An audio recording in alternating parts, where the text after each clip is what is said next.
Chapter 5. Thoroughly put out with herself, Luna concentrated on getting their food organized. She was still holding Colin's sweatshirt, and she draped it carefully over a branch of the giant piece of driftwood. Then she began randomly pulling out the food that Janet had packed for them. Using every available flat place on the wood, she laid out plates, napkins, forks, and wrapped sandwiches. All the while she silently cursed her gigantic stupidity. Her stupidity was so big it would reach to the moon and back, with stupidity left over. Apparently cotton was stuffed in her skull where her brains were supposed to be. Otherwise she had no explanation for why she'd stood there like a complete idiot and let Colin kiss her. Even a clueless virgin could guess what he'd had in mind when he'd leaned toward her with that soft expression in his dreamy blue eyes. But had she ducked away? No, she had not. She'd let it happen and then had been so amazed at the gentle contact with his mouth that she'd reacted. She hadn't reacted at all, had she?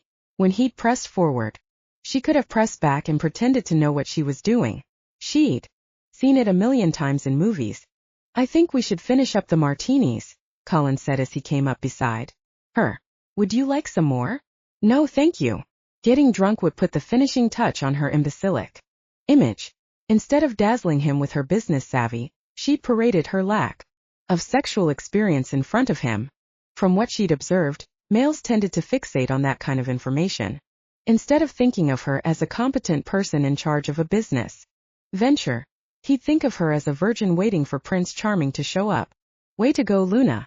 Mind if I have one of those sandwiches? He crouched beside her, his martini in one hand. The tantalizing scent of him stalled her thought process for a second. Then she realized she was blocking access to the food she piled on the driftwood. She stood, careful not to bump into him, and moved away. Please help yourself. As you can see, everything's there. There's a container of potato salad still in the basket and a spoon. She should have fixed him a plate, but her hands were shaking so much that she might have dumped his meal in the sand. Worst of all, no matter how foolish she'd been, she wanted him to kiss her again. His warmth called to her, blotting out her usually excellent sense of self-preservation. His kiss was so very different from her first one, and she couldn't stop thinking about the velvet press of his lips, the sweet scent of his breath, the careful restraint she sensed in that light, butterfly touch. Setting his glass in the sand, he loaded a plate, stood, and offered it to her. Take this one. I can fix another for myself. Y'all take that, please. You're the guest. I'll fix one for myself. All right, if you say so. Carrying his food and martini, he returned to the level spot on the driftwood where he'd sat originally. Luna grabbed a plate, plopped a sandwich on it, and ignored the potato salad. All the food would taste like sawdust anyway, as she contemplated herself imposed downfall. Reclaiming her spot on the driftwood, she unwrapped her sandwich and took a bite. This plan you have to turn Whittier House into an inn. Have you mentioned it to the rest of the staff? She finished chewing her bite of sandwich and swallowed before answering, which gave her time to develop extreme paranoia about why he was asking. Everyone knows except Hector. And what do they think of it? She gazed at him and could sense nothing but a sincere desire to explore the subject. Maybe she hadn't ruined her chances after all, which would be a miracle. They liked the idea, but I would expect y'all to interview each of them about it. That's only right. An inn would be more work than providing for one eccentric older woman. Luna nodded. We've talked about that. There would be more work, but Dulcie and Sybil would make tips over and above their normal salary, and Janet could hire some help in the kitchen, which would give her more time to create signature dishes and watch her flat-screen TV, but Luna wasn't going to mention that. Colin took a forkful of potato salad. When he'd eaten that, he laid down his fork. I can see how Janet would be a draw. This food is very good, and it's only picnic fare. Janet takes pride in her work. Luna warmed to her subject. She happened to think the staff at Whittier House was top-notch. It doesn't matter to her if she's fixing a sandwich or a 7-course dinner. She always makes everything special. I admire that. He dug his fork into the potato salad again and paused. Why? Haven't you told Hector about your plan? I'm afraid he would hate it. He loves the seclusion of this island.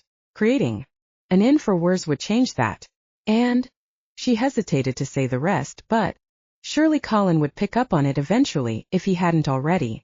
I don't think Hector likes me very much. He's wary of you. She blinked in surprise. Excuse me. He thinks you're hiding something. A shiver of alarm traveled up her spine. Does he? That's what he told me this afternoon. Is he right? She could deny it, but if they had even the slightest chance of being business partners, telling flat-out lies wasn't a great idea. Is there any of the martini mix left in the shaker? The corners of his mouth tilted up. A wee bit. She picked up her glass from the sand and held it out. Fill me up, Scotty. Colin groaned. Do you have any idea how long my countrymen have had to deal with jokes about Star Trek, Scotty? A long time. An eternity. Then I promise never to make another beam me up joke in your presence. How am I supposed to refer to you anyway? I told you. He emptied the martini shaker into her glass. Colin is fine. Yes, but if we're going to capitalize on your Scottish heritage and the obvious Scottish ambience of Whittier House, then I will be billing this place as the exclusive vacation spot owned by His Supreme High Lairdness or something to that effect. The corners of his eyes crinkled with amusement. That's not quite correct. Then what is correct? Colin MacDowell, Laird of Glenbarra. That's it? No more flourishes. She liked this change of subject, which directed the conversation away from her secrets and put the focus on Colin and his title. You could add the most honored in front of my name, although I shudder every time I hear that. Too stuffy. But it would suggest elegance, which is what I'd be going for. Then be sure to spell honor with a U, which is how we do it in Scotland. That's a great idea. She shouldn't start counting her chickens about this in project, but she couldn't seem to help it. I should adopt Scottish spellings for anything printed in connection with the inn. It helps set the tone I was mentioning to you earlier. Right. He tackled his food again. The tone that keeps guests from breaking up the furniture. They won't do that, I promise. I'm very protective of the beautiful things in that house. They meant a lot to Geraldine, and I would want to preserve them for her sake. And for yours, of course. I believe you. He put down his fork. I also believe in Hector's instincts. What aren't you telling me, Luna? Anxiety turned her stomach into a rock tumbler. He'd circled back to the topic after all. Everyone has secrets. I suppose so. Apart from me, that is. My life is an open book. It could probably do with a few more secrets. Maybe I should borrow some of yours. I doubt my secrets would work for y'all. No one would look at Colin and peg him for a virgin. I can't help thinking your secrets have something to do with you being celibate all these years. There was no help for it. She'd have to give him another piece of the puzzle and hope it didn't cause more problems for her. It does in a way. When I said I'd been on my own a long time, that's because I literally had no home. There were no packs to take you in? She drank more of her martini, seeking courage. My father, Byron Reynaud, was connected to the Trevelyan pack, but my parents split up before I was born. Split up? He frowned. I don't understand how that could happen if your mother was pregnant with you. She didn't want to stay here with my father. Pregnancy doesn't mean you have to be chained to someone for life. Now she wished fervently that her mother hadn't bolted. Maybe both her mother and father would be alive today if Sophie had stayed in Seattle. But a male can't impregnate a female unless she's pledged to be his mate for life. Really? Are you sure about that? Of course I'm sure. We're all taught that when we go through puberty, as one of the basic pieces of information that we... He paused to gaze at her. You weren't taught anything, were you? Not exactly. Don't tell me you went through your first change alone. She nodded. I thought I was dying. That's terrible. No one should have to go through that by themselves. Where was your mother? She died when I was 8. Oh, Luna. His blue eyes filled with compassion. Luna couldn't decide whether this new information about being mated was good news or bad. On the one hand, it meant her parents were destined for each other, which made her feel special as the child of that union. On the other hand, it meant her mother had abandoned her mate. So your mother left Seattle. Luna took a deep breath. That's right. She caught a train. My father raced to the train station to try and stop her from leaving, but he had a car accident on the way and died. God. I didn't find out about that until I came up here and asked if anyone knew. Byron Reynaud. He groaned in dismay. I'm sorry, Luna. So am I. I never knew him, but I'd counted on finding him more than I'd realized. She stared out toward the water. I'm sure my mother never heard. What happened to him? She didn't give any indication that he was dead, only that she'd loved him, but she didn't belong here. Luna hadn't understood that as a child, but she got it now. What about her pack? She didn't have one. She was human. And that was the one secret Luna planned to keep forever. She'd never heard of anyone being half-were. What if they treated her like a freak? Being exposed as half-were might destroy any chance she had of being accepted anywhere. Never mind, Colin said. I can imagine what happened. She'd gone against the natural order by leaving her mate, so she wasn't welcome in her own pack either. He shook his head. What a tragedy. For her, for your father, and mostly for you. Luna said nothing. By not contradicting him, she was guilty of a lie of omission, but considering the stakes, she felt justified. If Colin could leave it at that, she'd be extremely relieved. But you're using the name Reynaud, he said. Hasn't anyone suspected that? You're Byron Reynaud's daughter. In the first place, I don't think anyone knew my mother was pregnant except maybe my father. In the second place, when I first arrived in Seattle and contacted pack members, I told them that I was a second cousin of Byron's and I'd been told to look him up if I came to town. Turns out you were right to be cautious. He set his plate aside. But what about Byron's parents?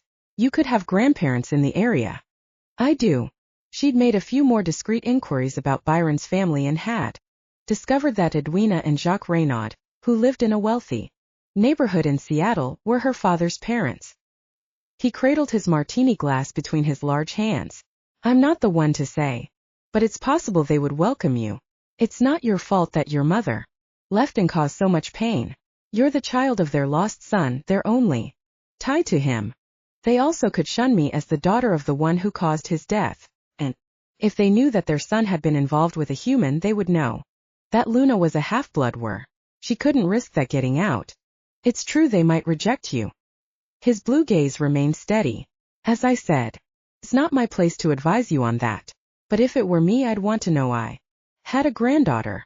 I can't assume they're as kind-hearted and trustworthy as y'all. He smiled.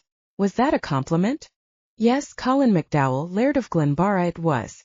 I'm not sure I deserve it. Why not? Because I've been sitting here wanting to kiss you again.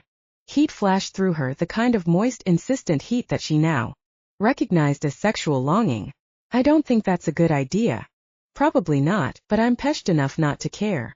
You don't have to worry that I'll go beyond a simple kiss. The martinis and jet lag are catching up with me, and I doubt I could make a proper job of seducing you. Which was exactly what she wanted him to do. She'd never thought she'd take such a chance, but she trusted Colin as she hadn't trusted any male before. Surrendering would be so easy because she wanted him in a way she hadn't allowed herself to want anyone. If he was willing and she thought he might be, he could teach her about sexuality. She could finally ask the questions that had simmered in her subconscious for years.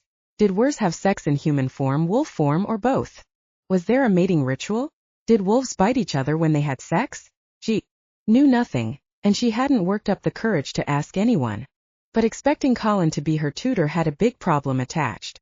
She also wanted him to be her boss, and having sex with a prospective boss, no matter how much Janet had encouraged her to do that and gain leverage, seemed unethical. Colin set down his empty martini glass and stood. I suppose you're worried about being unprofessional. She glanced up at him. The setting sun surrounded him with a golden aura and cast his face in shadow, making him look mysterious and virile. Her heart raced in anticipation, even as she opened her mouth to refuse his request. I really don't. One kiss. He walked over and crouched in front of her, his arms balanced on his knees. I promise that it will have no effect one way or the other on your proposal. That's a separate matter, one I will give consideration to tomorrow, when I've had sleep and a chance to think about it. This close, she could see small golden flecks in the intense blue of his eyes. Do I have your word on that? His voice grew endearingly solemn. You have the word of a MacDowell. Oh well then, if I have the word of a MacDowell, what could go wrong? Nothing, lass. Putting one hand on her knee, he cupped the back of her head. with the other and leaned toward her. It's only a wee kiss, and the previous one could use some improvement, don't you think? His eyes drifted closed. I wouldn't know. Counting yours, I've only had 2 in my entire life. His eyes snapped open and he nearly toppled over as he drew back. 2. He regained his balance. That's all. He frowned. Who was the other chap? A stranger. He was staying at the hotel where I worked and caught me in the hallway. It was disgusting, and I got away from him as quick as I could. Need him in the privates then? Colin sounded hopeful. No. I squirmed and fought until he let me go. Pity. That sort could use a well-placed knee. I'll remember that. Just so we're clear, lass. I'm not that sort. He leaned toward her again. Never thought y'all were. You can close your eyes now. Oh. She'd been so fascinated by his mouth descending on hers that she hadn't wanted to miss a thing. But she'd seen screen kisses and knew eyes were usually closed. Dutifully she closed hers. Better. His breath touched her face. She breathed in, relishing the heady scent of him, a combination of musk, martini, and an intoxicating aroma that she suspected was exclusive to Colin MacDowell, Laird of Glenbarra. When I kiss you, give me some resistance. You want me to resist? That made no sense. No, don't resist me. His lips brushed hers once, twice. But when I apply pressure, you apply some too. Her heart was pounding so fast with excitement that she wondered if she'd pass out. He wouldn't get any resistance then, so she'd have to remain conscious. She gulped for air. Don't be nervous. Easy for y'all to say. You've done this thousands of times. He chuckled. Hardly. He nibbled at her lower lip. You have such a wonderful mouth. Thank you kindly. No, I must thank you for indulging me. Here comes the kiss. She held her breath. Ready. Don't hold your breath. You'll faint. This is more complicated than I realized. She let out her breath. It looks so easy in the movies. It is easy once you get the hang of it.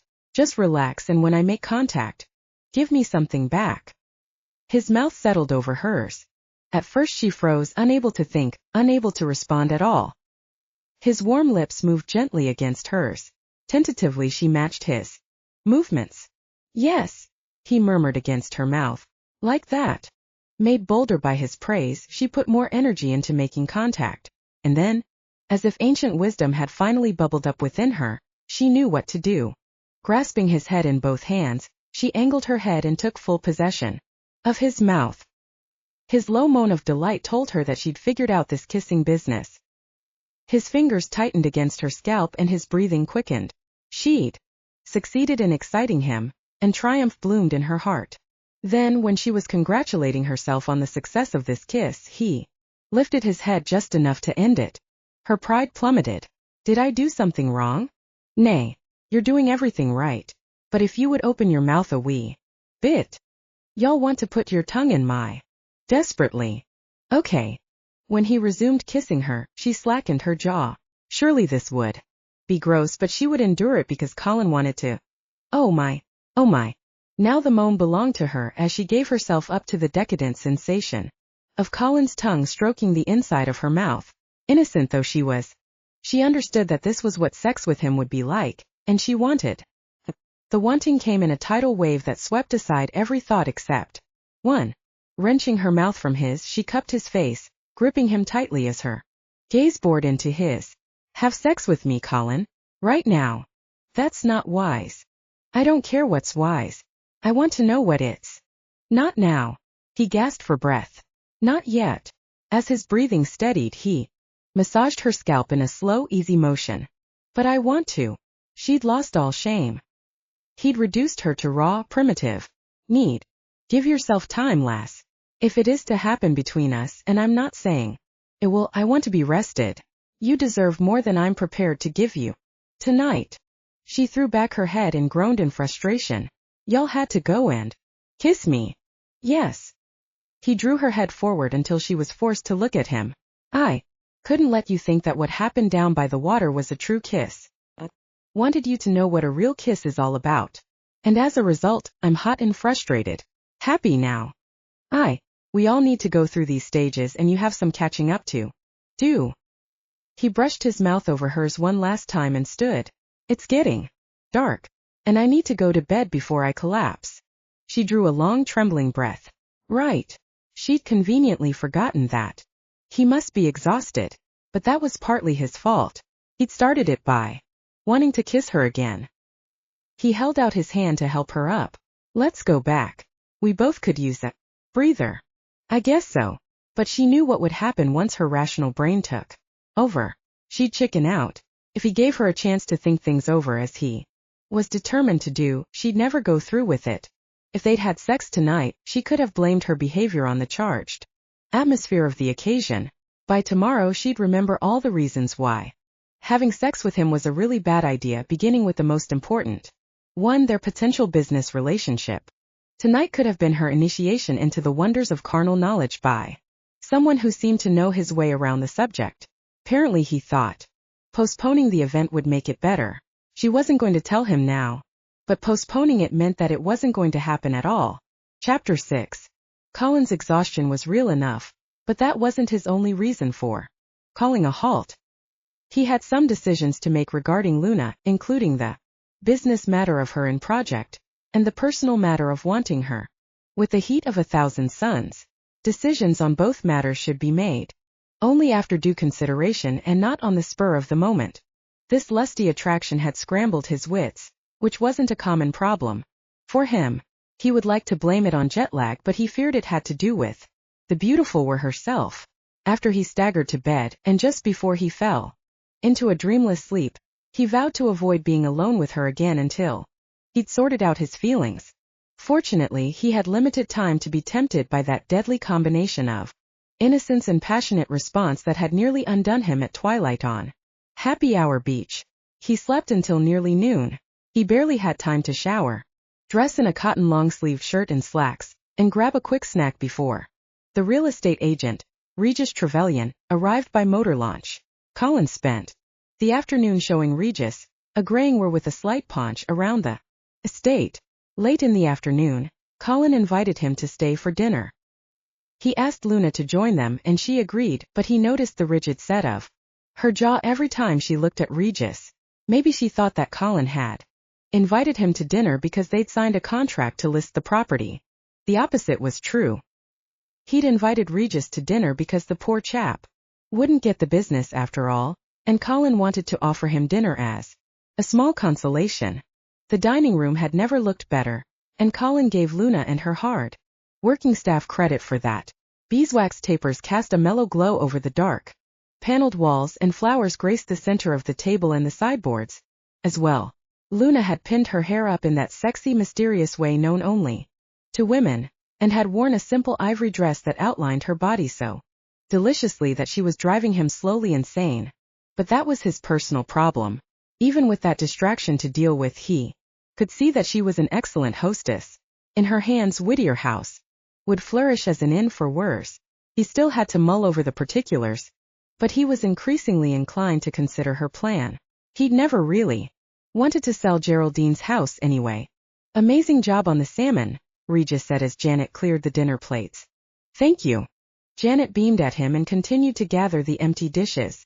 She wore a white blouse and navy slacks, which might be her attempt at a uniform. Colin liked the comfortable informality of the staff's clothing, which hadn't changed since the summers he'd spent here years ago. But if Luna intended to set the tone, as she put it, the staff might have to wear something more formal. The salmon was great, Janet, he said. Thanks for producing it on short notice. Janet beamed at him. Easy peasy. Haggis would have been a challenge, but plank salmon is a snap. She glanced over at Regis. In case you're wondering, tonight's meal was a special request of the Laird. Regis chuckled. Knocks me out, these fancy foreign titles. He turned to Colin. What does a Laird do anyway? It's not that much different from being the pack alpha, Colin said. We're the guardians of a certain area and those who live within its boundaries. In my case, I combine both roles as my father did before me.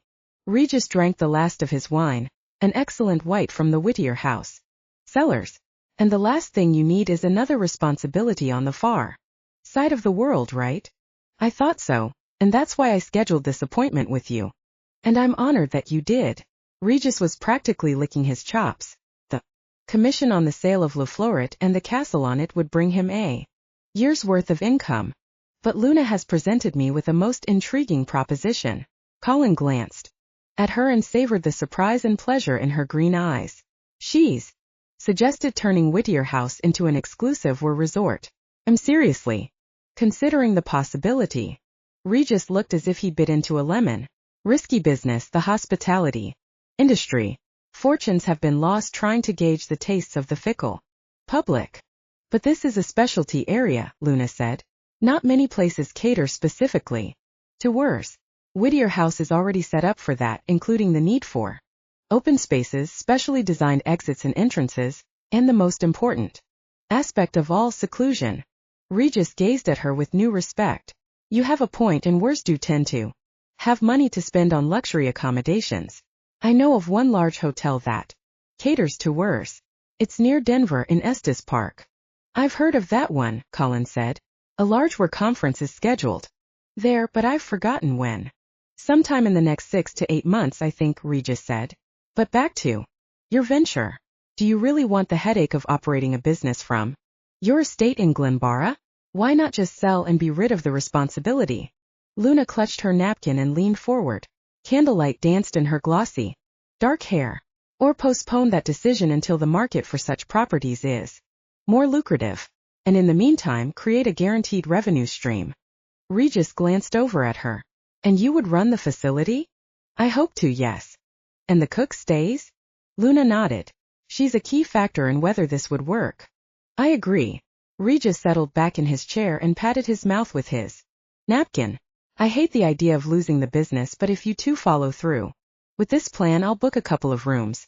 My wife and my in-laws would love it here. Colin's gaze met Luna's for one brief moment. She glowed with excitement and his heart lurched. From what she told him the night before, she'd struggled for every bit of security in her life. Running this in would mean the world to her.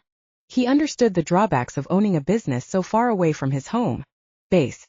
He'd have to trust her implicitly.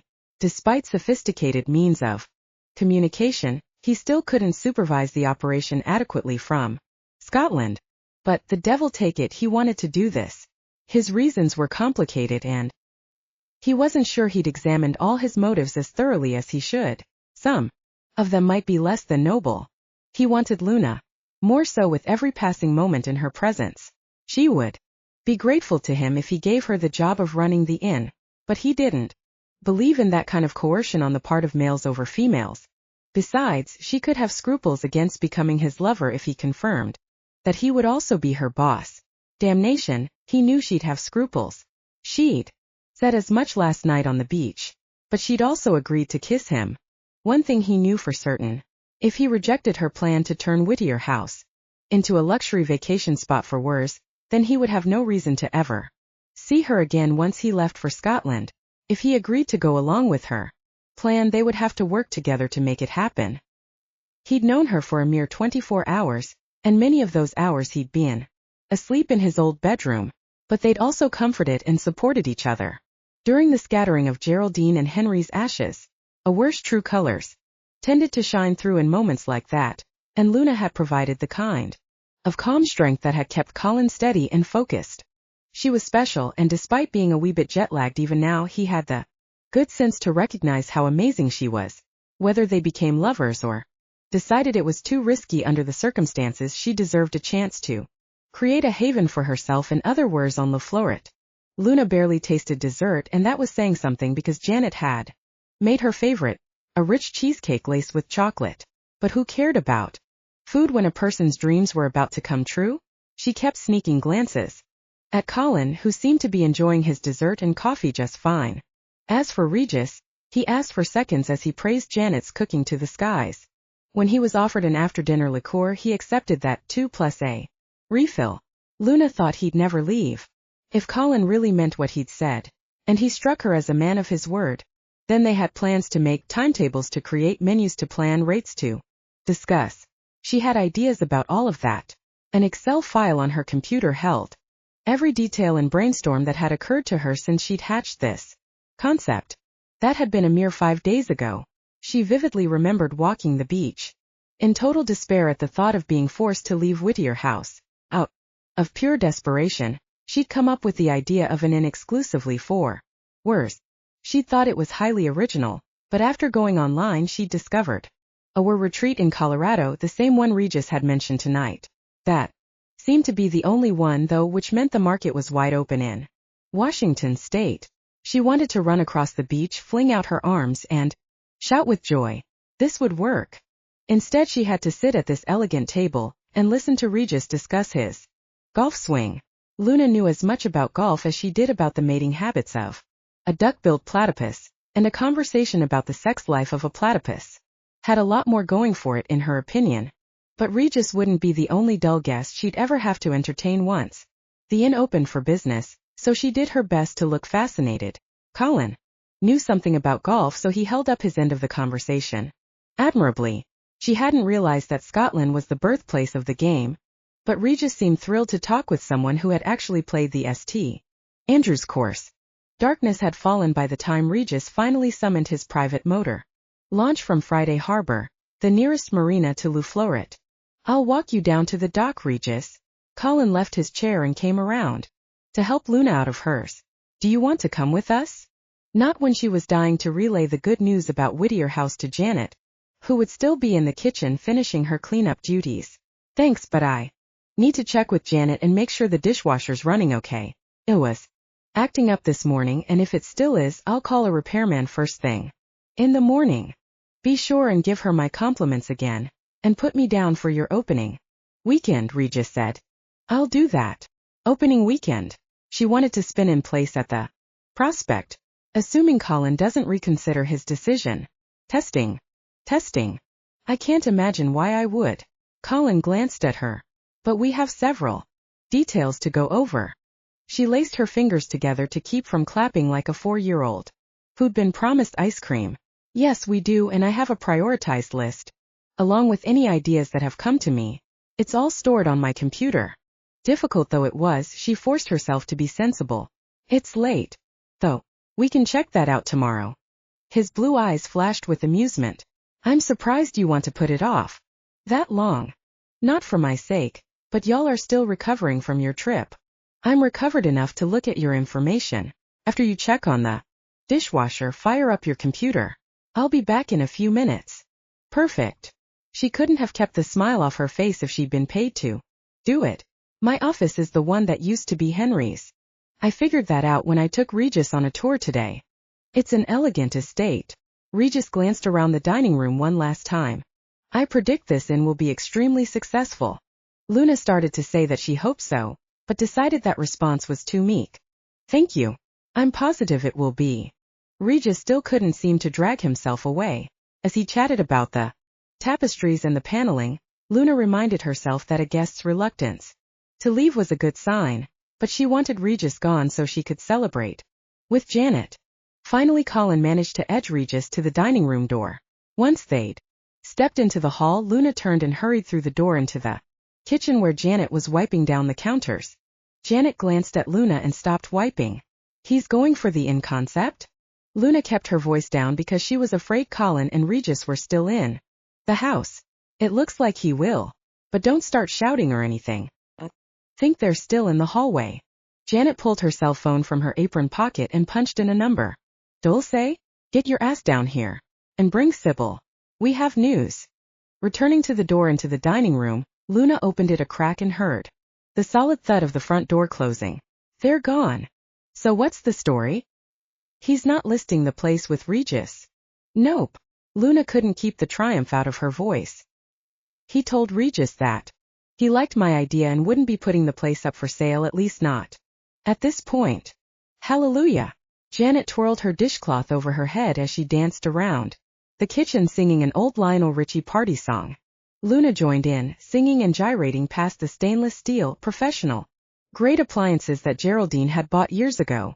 Even though she hadn't cooked, she'd wanted her staff to have the best. A piercing whistle from Dulce ended the dancing. Wearing a gold silk camisole and matching cropped pants, she strolled through the doorway of the servants' wing. What's all the fuss? Janet put her hand to her ample chest and gasped for breath. Our Luna's done it. She's convinced his lairdness to turn Whittier House into an inn. Woohoo! Sybil, clad as usual in flannel, followed Dulcie into the kitchen. Break out the cooking wine, Janet. Way to go, girlfriend. Dulcie smiled at Luna as she walked over and gave her a high five. How did you do it? I'm not sure. She hoped their second kiss hadn't been a factor.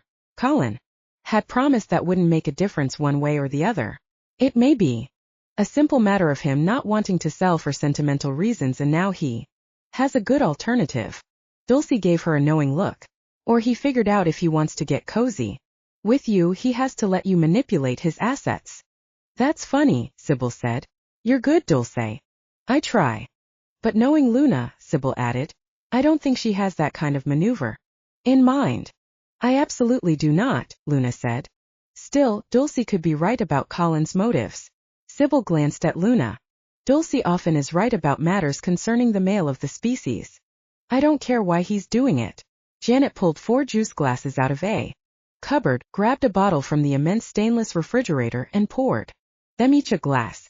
The main thing is we all have jobs and we can stay here and work together. She passed out the glasses as they created a circle. To the Whittier House Inn. Here, here.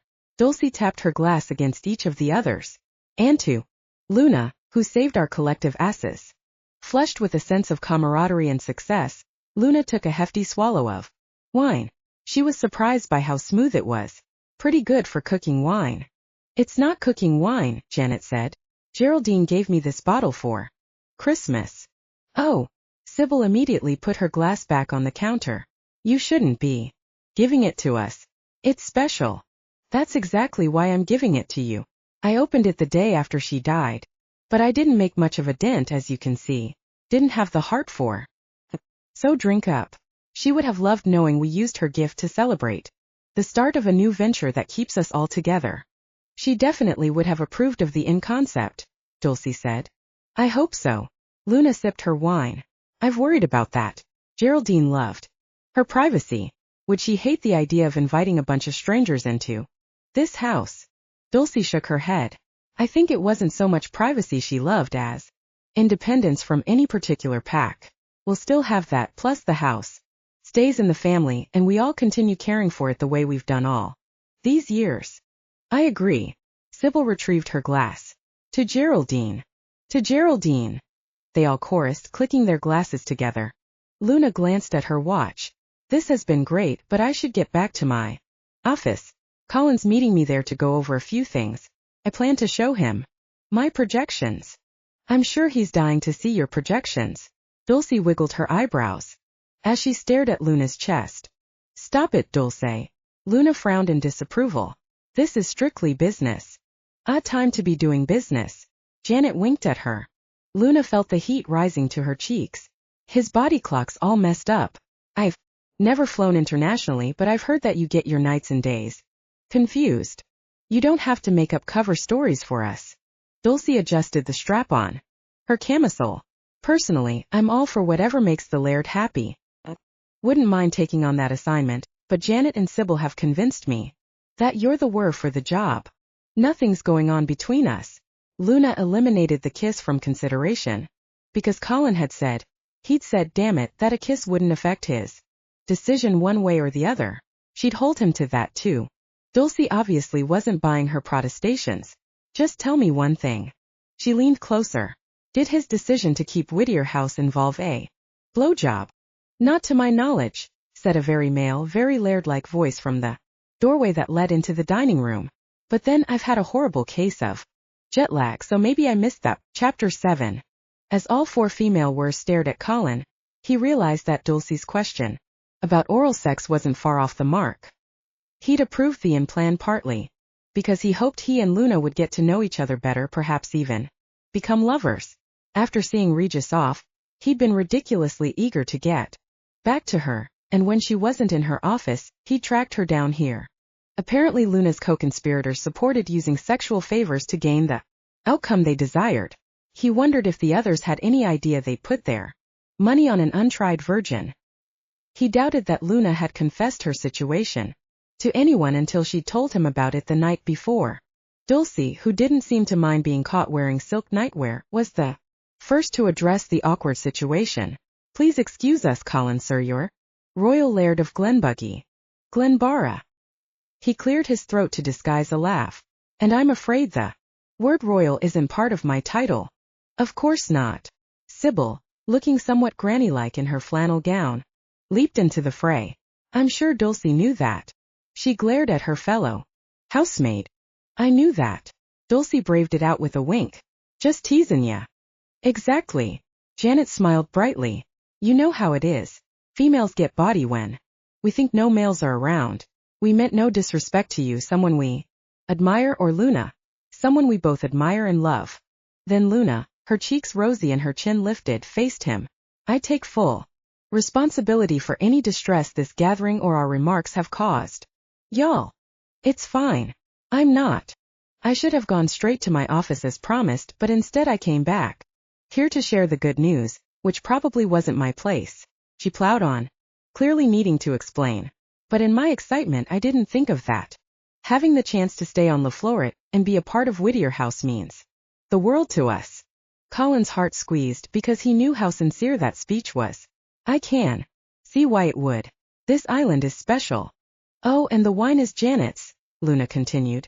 None of us would take what's not ours to take. I'm sure you wouldn't. He surveyed the group with satisfaction. A core staff of dedicated and loyal individuals would serve Luna well in the months ahead. The fact that you're pulling together to create a future for yourselves is impressive. That kind of initiative speaks well for how Geraldine ran the household and how Luna has run it under Geraldine's supervision. Thank you, Luna said. I'd like to add one cautionary statement if I may. She nodded. Of course. He glanced down at the tile floor while he fought to control his grin. When he looked up again, his expression was completely bland.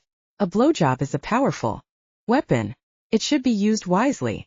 Dulcie giggled, but the rest of them, including Luna, looked thunderstruck. He gazed at Luna as if nothing unusual had been said. Ready to discuss those projections now? Certainly. She squared her shoulders and set her glass on the counter. Back straight and color high, she ignored Dulcie's smile as she marched out of the kitchen. He followed. Luna was obviously still embarrassed, so he decided not to attempt conversation until they'd reached the room that had once been Henry's hidey hole. Colin had fond memories of the office and its bookshelf-lined walls. During his summers here, he'd been allowed free access to any volume on the shelves. Tiffany lamps, connected to a timer that kept them on from early morning to midnight, saturated the room with jewel-toned light. The interior space had no windows, so the lamps were a necessity. Henry had said the absence of daylight helped protect the books, many of which were rare. But Colin had always thought the room satisfied Henry's wolf-like desire for a cave. I'm so sorry. Luna turned to him the moment they were both inside the office. That was unforgivable, and it never would have happened if I'd come straight here instead of going back to the kitchen to let your friends know that they would still have a job. Colin finished for her. That was a kind and generous impulse, Luna. You don't need to apologize for it. But announcing it should have been your privilege, not mine. Her dark hair gleamed dark and rich in the lamplight. I'm sorry I jumped the gun. He longed to touch her. His desire for her was a slow, steady ache, one he could resist for now but not forever. The more time they spent together, the more insistent that desire became. I honestly don't mind that you told them. It's not a secret. She looked relieved. But Dulcie's remark was uncalled for. Sounded like, the four of us have schemed to get our way by using me as bait. I would never agree to such a thing. Give me some credit for being a better judge of character than that lass. He gazed at her. Do you even know what Dulcie was talking about? Her cheeks turned pink. Sort of. I'm sure y'all do. His body tightened as he thought of what such an activity would be like. With Luna, who would be experiencing it for the first time. She might be hesitant at first, but with her passionate nature, she'd be a fast learner. He took a steadying breath. Do they know that you're a... No, she said quickly, and I'd appreciate it if we could keep that between us. If they found out, they'd pester me with a million questions. He fought the urge to step closer. I have questions too. Does it matter so much? Her gaze was wary. Why is being a virgin so all-fired important? It's Just so unusual for a Wer. He massaged the back of his neck while he considered the best way to discuss this volatile topic. To start with, sexuality is a significant part of Wer culture. It's a significant part of human culture too, but that doesn't mean everyone is doing it. Colin was beginning to understand just how little she knew about her own species. That's one of many differences between Wers and humans. Teen Wers usually are encouraged to explore their sexuality. Pregnancy isn't an issue, and Wers are naturally resistant to disease. Sex is a skill we're expected to master and enjoy along with all our other studies. Oh. Although she was blushing furiously, she held his gaze. So most teen Wers have sex then? Nearly all. Well, that explains why Dulcie, Janet, and Sybil are always teasing me about not having sex. But they're not having it either. No, but I'm sure that they did when they were younger, and if the opportunity presents itself they will again. Not everywhere has non-stop sexual encounters their entire life. If they find a mate and that Wer dies, the survivor may choose celibacy to honor their lost mate. She seemed to consider that for a moment. I wonder if that's what happened to Hector. Possibly. I never asked. That would explain why he lives like such a hermit on the island. And that's fine for Hector, but it seems like such a waste for someone who's never. Does my virginity really bother you then? It bothers me that you're not enjoying yourself as you could be. I hate to think of you missing out on something beautiful, especially when you obviously have a very passionate nature. Especially when y'all could be enjoying yourself too, she said with a teasing smile. She might be innocent, but she was aware of her sexual power. He took a deep breath to steady himself. You tempt me greatly, Luna, and I'll admit that your lack of experience presents an extra challenge to my ego. You sound a little desperate. She stood bathed in rainbow light from the Tiffany lamps, her green eyes luminous. You have no idea how desperate I am. Fortunately for both of us, I've been well schooled in self-control. She swallowed. I shouldn't have told y'all. But you did. Why do you suppose that is? Stupidity. He shook his head. You're not stupid, and you have strong self-protective instincts. Try again. Because I know I'm missing something, and I want to know what it is. A weaker man might have taken that as a cue to pull her into his arms. Colin blessed the training he'd had as the future Laird and Pack Alpha, because he sensed it was too soon. I'd be happy to show you what you're missing. Delighted, in fact. Now there was the understatement of the century. Imagining how he would instruct her made him tremble. She clasped her hands tightly in front of her in a clearly protective stance. We're in business together. What if sex ruins everything between us, even the business arrangement? I swear to you as a MacDowell that I wouldn't allow that. His heart beat faster as he realized that she was considering it, but he had to move slowly. Nothing personal between us will change my decision that Whittier House will become an inn under your supervision. It's a brilliant idea, and you're the right person for the job. That's good to hear. She relaxed slightly. If I had any doubt about your ability to deal with guests, you passed the test tonight when you didn't go face down in your plate while Regis carried on about his golf. A smile tilted the corners of her full mouth. I consider poking out my eardrums with my shrimp cocktail fork. Be grateful you weren't the one showing him around the estate all afternoon. Colin welcomed a chance to talk about something else and dispel some of the tension between them. After all, he wasn't about to seduce her here. But in the back of his mind, he was already considering his next move. Surely he didn't talk about golf then, too. Not the whole time. Colin grimaced as he thought back over his long afternoon with Regis. First he spent a couple of hours bragging about his business success. I can't imagine how he makes any money at all when he's such a crashing bore. Does he have a corner on the Wer market here in the Seattle area? I suppose he might, but still. Maybe he has a whole bunch of smart agents working for him and he has no contact with clients anymore. But he couldn't resist getting a peek at this island, so he assigned himself to come out here. Colin nodded. I'm sure this island has been a tantalizing mystery for almost 50 years, and that should work to your advantage. Initially, curiosity will bring guests. And then word will spread about the wonderful food and the charming setting. And we'll be booked up months, maybe even years in advance. She spread her arms wide. We'll be a smashing success. She seemed more relaxed now, and he enjoyed watching her green eyes light up when she talked about this project. He'd gone from hating the idea yesterday to loving it today, but he needed to clarify a few things before lust short-circuited his brain. I have some questions. I should hope so. Will you make any areas off limits to the guests? Definitely. The staff's quarters will be private, of course, and the kitchen. She paused. I've been sleeping in a bedroom across from Geraldine's, because she wanted me nearby, but I'll move down to a spare room in the staff area to free up the space. I suppose you'll be needing my bedroom too? He didn't want to give it up, but that room would be popular with its access to the tower above, and Whittier House was now an inn, not a family home. That's up to y'all. We should designate a room that's yours though for when you're visiting. No, you should use all available space. On the rare occasions I'm here, you can stick me anywhere. Everything coming out of his mouth was perfectly logical, but his heart wasn't buying a word of it. She seemed to sense his ambivalence. We can decide that for sure later on. All right. He left the subject with relief. Are you planning to make Henry's library available to guests? No, I'm not. This room will be my office and guests won't be allowed in here. But they should have books available. I was thinking Geraldine's sitting room might make a nice library. And it has a wet bar. I assume you're planning to schedule happy hour every evening.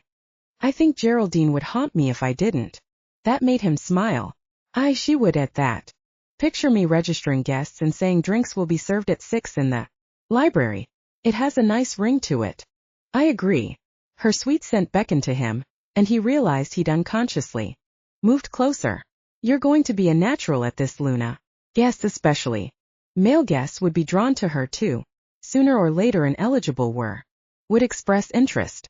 Colin didn't fancy that concept at all. I hope so. Feels right. Anyway, the sitting room already has bookshelves. Just needs more books. I could browse the used shops in Seattle and pick up a few board games while I'm at it. That sounds like fun.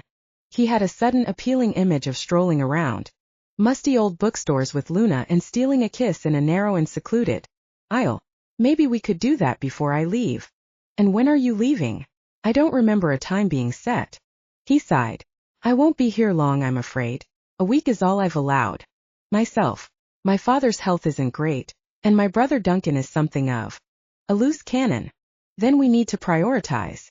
He knew what would rise to the top of his priority list, but he didn't say that. Later. She surveyed the shelves in Henry's office. These books all belong to y'all. Now, I suppose it would make sense to sell some of the more valuable ones, instead of just letting them sit here. She didn't sound particularly enthusiastic about it. I'd rather not sell any. Her smile was warm with approval. I'm glad. These books have become special to me. I look up from my desk and there they are lined up in colorful rows, waiting for me to choose one. I'd hate to see any of them leave. And old books smell so good. Yes, they do. He'd never met anyone who'd mentioned that, but it was one of his favorite scents. From now on he'd also associate it with Luna.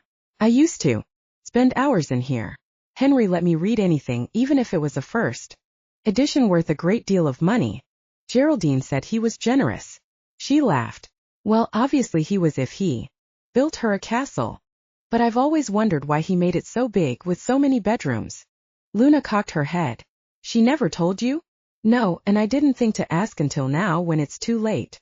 Well, she told me one night during happy hour down on the beach. I suppose I can say now that she's gone. Colin found himself feeling jealous of the closeness Luna had enjoyed with Geraldine, but he could have had that too if he'd made more of an effort. You don't have to if you'd rather not. I don't think she'd mind.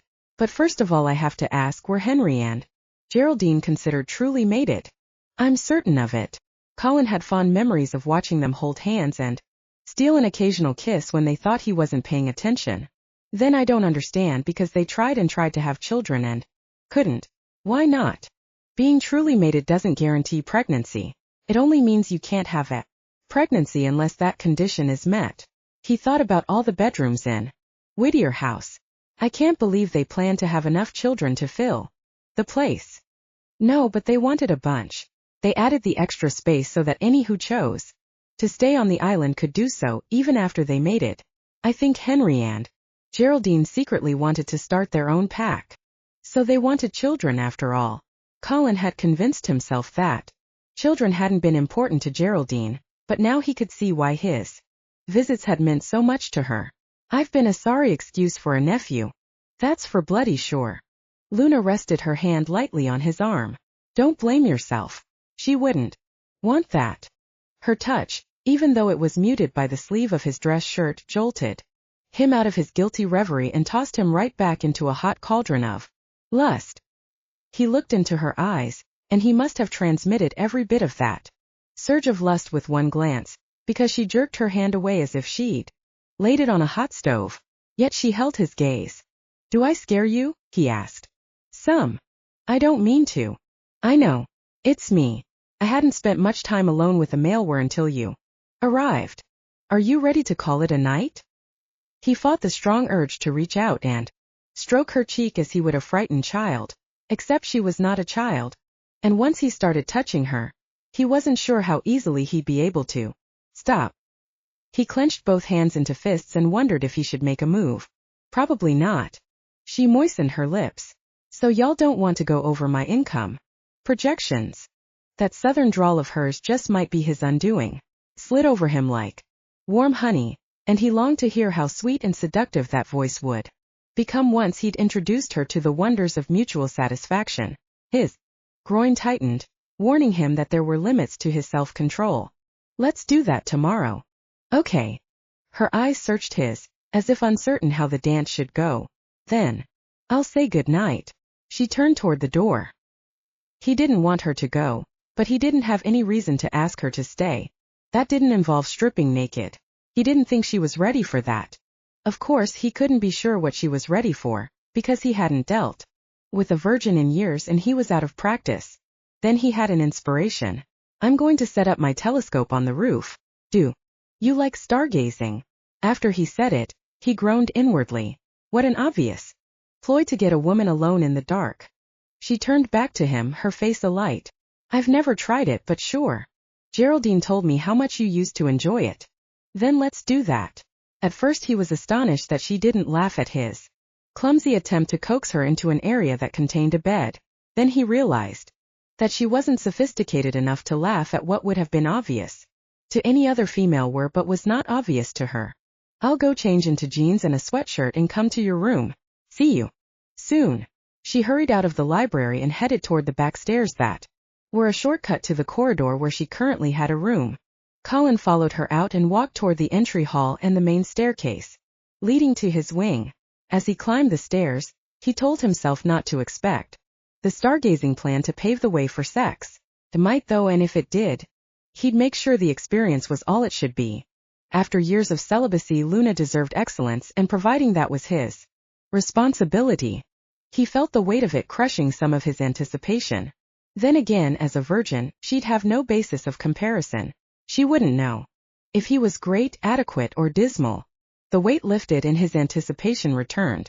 He took the rest of the stairs two at a time. Chapter 8.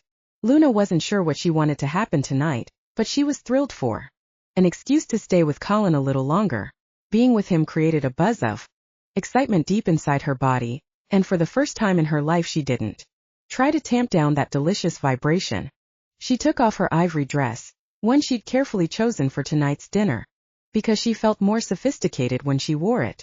Geraldine had taken her to Seattle one memorable day many months ago, and had insisted on buying her clothes she never could have afforded on her own. After protesting that she couldn't accept, Luna had relented when Geraldine admitted she'd always wanted a daughter to shop for. The ivory dress had been Geraldine's favorite. As Luna hung it in the closet, she had a strange thought. Could Geraldine have left Whittier House to Colin in hopes that he and Luna were destined to be mated? Surely not. Geraldine knew that Luna had found security on La Florette, and Colin had obligations in Scotland. So perhaps Geraldine hadn't meant them to be bonded for life, but she might have thought Colin would be the perfect word to teach Luna about sex. Although Luna had never spoken of such things with Geraldine, anyone with Geraldine's powers of observation would have guessed that Luna was lacking in her knowledge of males. But it was self-centered and ridiculous to think that Geraldine had willed her entire estate to Colin for Luna's sake. Wishful thinking too. She'd spent her life dreaming that someone somewhere would fill the void left by her mother. Geraldine had done that for a brief time, but imagining that Geraldine had organized her will to create a meeting between Colin and Luna was not realistic. Pulling on her jeans and a dark green sweatshirt, Luna shoved her feet into a pair of loafers and left her room. Across the hall, the door to Geraldine's old room was closed. Luna felt a pang as she imagined cleaning it out and making it ready for paying guests. But it was a wonderful room with a balcony and a view of the water, so leaving it as a shrine to Geraldine was not a sound business decision. Luna was determined to make sound business decisions and justify Colin's faith in her. But the rest of this particular night wasn't about business. Whether Geraldine had envisioned a relationship between Colin and Luna or not, she'd set the wheels in motion for them to meet. Luna couldn't shake the feeling that Geraldine would have wanted them to be friends at the very least. Luna hadn't had many friends in her life. As she took the long walk from her bedroom to Colin's, she went over the short list. First was Cecily, a girl she'd met as a child in New Orleans. Luna had abandoned any hope of staying friends with Cecily after the first shift happened. As a runaway teen, she'd had superficial connections with people and worse, but nothing lasting. Coming to Lou, Florida a year ago had changed her life. Geraldine had welcomed her with open arms, and that had been enough of an endorsement for Janet, Sybil, and Dulcie to draw her into their tight circle. Luna counted all of them as friends. Hector was the only one on the island who hadn't totally accepted her. She would have to deal with that now that they were all staying on the island. She didn't have to think about Hector tonight, however. Tonight she would stargaze with Colin MacDowell, Laird of Glenbarra. His door was open, but she knocked on the doorframe anyway because she felt odd simply wandering into his room. She didn't see him anywhere in the astronomy-themed room. She'd been inside once when Geraldine had taken her on a tour of Whittier House and had spent a great deal of time pointing out the details of this room. Luna had wondered why this paragon Geraldine obviously adored hadn't come back to visit, but Geraldine had explained that he'd become responsible for the entire MacDowell pack and couldn't get away. She'd seemed at peace with his absence, although a little wistful that she hadn't seen him in 15 years. Hinges creaked and Colin's denim-covered legs emerged from the trapdoor at the top of the metal spiral staircase leading to the tower above. "I'm here," she called out. "Good." His accent made it sound like good. "The scope is ready." He started down the stairs, his gym shoes creating a dull chime as they hit each step. He'd obviously changed clothes too, and had on his Space Needle hooded sweatshirt from the night before. The first time she'd stepped into this room, she hadn't paid much attention to the bed other than to notice that the bedspread and curtains matched. But with Colin actually present in the room, the decor became less important and the bed took on more significance. Luna had seen enough movies and read enough books to know that sex could take place anywhere, but beds were the most common location for humans or those in human form. After years spent working in hotels, Luna easily identified this one as a queen size, which was plenty big enough for two. "My aunt probably told you that she was responsible for my love of astronomy," Colin said. Luna's attention, previously riveted to the bed, snapped abruptly back to him. She did. His chocolate and caramel hair had been tossed by the night breeze, and his blue eyes glowed with anticipation. Maybe the prospect of stargazing was responsible for that glow, but Luna thought she might have something to do with it too. Colin glanced around the room. "She told me to aim for the stars. She said that to me too. And you've done that. You're determined to take what you have, which is a foothold on this island, and turn it into something that will benefit you and many others." She'd come up with her plan for primarily selfish reasons, and his praise made her uncomfortable. "It's a matter of survival," she said quietly. "I understand, but I think it's more than that. You have vision, Luna. I'm not sure I can say the same. But it's easier for me. I have only myself to think about." "From what?" Geraldine said. "Y'all have to consider the needs of your entire pack. That takes a different kind of vision." He smiled. "You are entirely too good for my ego. Shall we go up?" The effect of that bright, genuine, and damned sexy smile was instantaneous and devastating. She couldn't breathe, couldn't think, or even manage to make herself walk toward the spiral staircase. She stared at him while a voice inside her head shouted, "Take me. Take me now." "Luna." He peered at her. "Are you all right?" With a quick shake of her head, she cleared the lust from her brain. She'd been right to avoid sexual entanglement in the past if it turned her into a deaf mute with a one-track mind. But now with Colin she'd let down her guard. I'm fine. She held her breath as she walked past him because his musky scent was liable to draw her into another catatonic state. She didn't want him to think that she was so easily distracted, or he might reconsider his decision to put her in charge of Whittier House. Somehow she made it up the metal staircase without tripping or falling backward into his arms. She considered that maneuver because she desperately wanted him to wrap those strong arms around her and give her another kiss. The very thought of it created squiggles in her belly and a moistness between her legs. So this was what arousal was all about. If she turned her passion loose, would it flatten her and everything in its path? She had no way of knowing. But Colin radiated a strength and steadiness that she believed she could count on. He wasn't that much older than she was in terms of years, but he was vastly more experienced in the way of the world, the way of wars in sexual situations. Plus Geraldine had loved him. That more than anything had convinced her that she could safely let herself go. Maybe rationalization came into play because she wanted to surrender and didn't care to consider potential drawbacks. But whether her trust was well placed or not, she'd never know unless she took a chance. Grabbing handholds on the roof outside the trapdoor, she pulled herself through the opening and crawled rather ungracefully onto the flat roof, which was surrounded by the gap-toothed parapet of the tower. Once out she stood and took a deep breath of cool night air scented with the tang of salt. The whisper of waves stroking soft sand drifted up from the beach, and a three-quarter moon cast a silver path across the dark water. Tipping back her head, she gazed at stars flung like powdered sugar over the night sky. Incredible, isn't it? At the sound of his low voice with its soft Scottish burr coming from less than 3 feet away, she tingled all over. Yes. Ever been up here before? No, she lowered her gaze before she grew dizzy. I have a touch of acrophobia. You should have told me, lass. I wouldn't have asked you to climb up here if I'd known that. No problem. She glanced over at him. Having someone with me makes a difference. And now that I know the parapets are waist-high, that helps too. Standing on the ground, it's impossible to tell how high they are.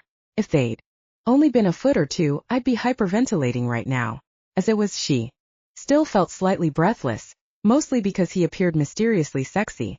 In the moonlight, she had the urge to know how he looked as a wolf, although she wasn't about to ask him to shift for her benefit. But if she allowed him to teach her about or sex, then logically they'd need to try it as wolves in order to make her education complete.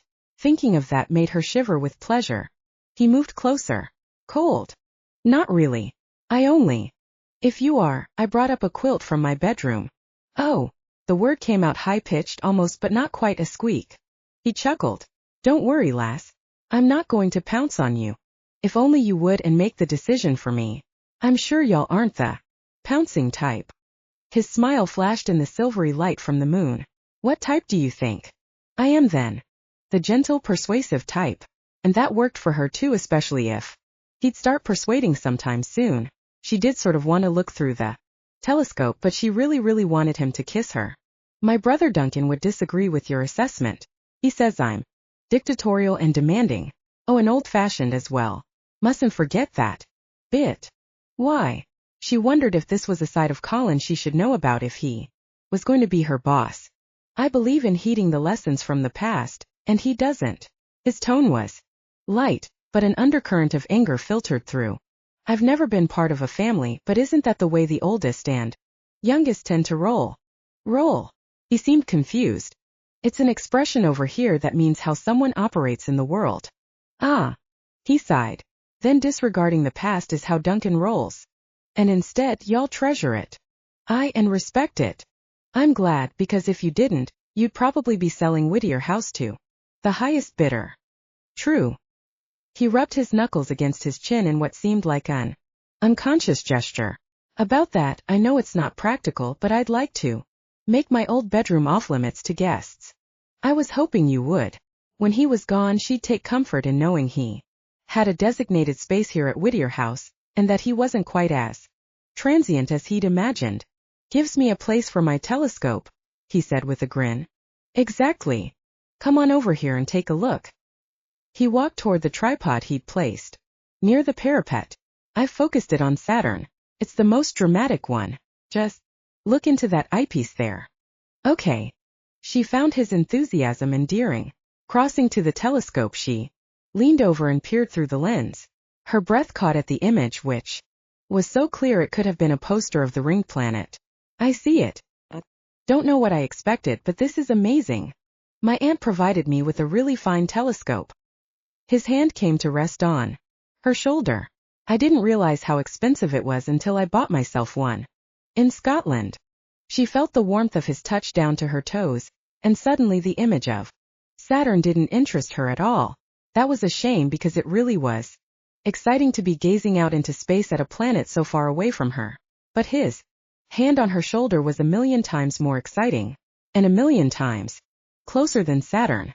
Still, she didn't have the heart to tell him that she'd lost interest in his carefully focused view of Saturn, one he'd set up especially for her. So she kept staring at it while she tried to remember the last thing he'd said. Oh yes. He'd bought himself a telescope over in Scotland.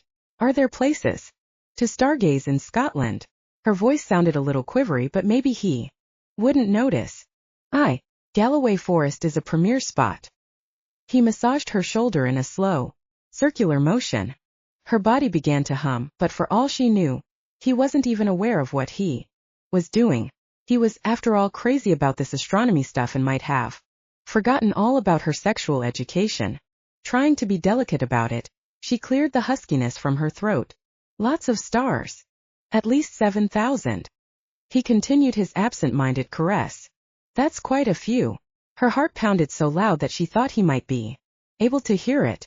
The image in the telescope lens grew wobbly because she couldn't concentrate on it properly. He needed her shoulder now, and his fingertips pressed a little deeper than before. In comparison, if you're in Edinburgh, you might see about 500 stars. This island is excellent for stargazing, but Galloway Forest is even better. She was ready to melt into a puddle at his feet. She could barely think, let alone speak, but she managed a breathless comment. How lucky for you. Yes. And then she heard it. A hitch in his breathing. Either he was getting carried away by the thought of all those stars in the heavens, or he was getting carried away by something closer to home. She held her breath and listened to make sure what she'd heard wasn't the sound of waves on the beach. Nope, it was Colin, and he was breathing much faster. Something was affecting him. The more she thought about it, the more she concluded that it wasn't his enthusiasm for astronomy that had him going like that. She swallowed. In for a penny, in for a pound. Colin. He took his hand away. What? She hadn't wanted him to stop touching her. In fact, she wished he'd bring both hands into play. She lifted her head and turned to look at him. Sure enough, the rapid rise and fall of his chest told her that she'd been right. Seeing Saturn was amazing, but you want to see something different. Well, the thing is, what could she say? That she felt a desperate need for something, and although she didn't know quite what that was for sure, she thought he might have a clue. How about Jupiter? He stepped toward the telescope and leaned over it. I can probably pull in. I'd love to see Jupiter, but not right this minute. She paused and gulped in air. Mars then. You'll like Mars. His back was to her as he began adjusting the telescope. Not having to face him gave her courage, and she realized if she didn't say it, the build-up to what she wanted could take the whole blessed night. Colin, I want y'all to, for the love of God, just pounce.